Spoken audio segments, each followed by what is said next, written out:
Alright design lovers, welcome back. Today, we're in the kitchen, but instead of cooking a delicious meal, we're exploring the fundamental ingredients that makes up every design. I'm referring to the elements of design, the secret sauce that makes every design truly worth looking at. Let's dive in.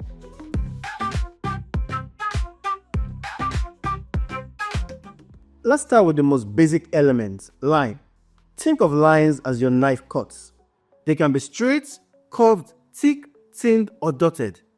They are used to create movements, outline shapes, or guide the viewers from one point to another. Shapes. These are your plates or two-dimensional areas enclosed by lines. They can be geometric, squares, circles, triangles, or organic, free-flowing, like a leaf or cloud. Shapes give designs form and structure. They can be used to create visual interest, organize information, and convey meaning. Form. These are the three-dimensional elements, like a sphere or a cube. It gives designs depth and volume. Think of them as adding depth to your dish, like mashed potato or powdered yam. Examples of forms are 3D rendering of a product or a 3D logo design. Space.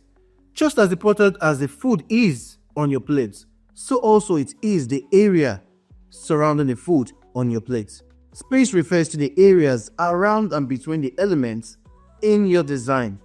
We have positive space, the areas filled with the element, and negative space, the empty areas around the elements. Colors. These are the design spices and herbs. Color is probably the most noticeable element. They add visual appeal and flavor. We have primary, secondary, tertiary, warm and cool colors. Textures. It's that crunch on your dish, just like potato chips or egusi soup. Texture basically refers to how something feels or appears to feel. It can be real, like the bark of a tree, or implied, like the illusion of fall on a tree. Texture adds depth, realism, and visual interest. Finally, value. It refers to the lightness or darkness of a color. It creates contrast and dimension in a design. It is used in certain mood. Think of it as the salt and pepper of design. It can be subtle or bold. For example, a black and white photograph or a well-lit room with focus on the furniture. So, there you have it, the 7 elements of design. In my next video, we shall look into the principles of design and see how these elements can work together to create truly amazing visuals. Please don't forget to like, share, and subscribe for more amazing content. Thanks.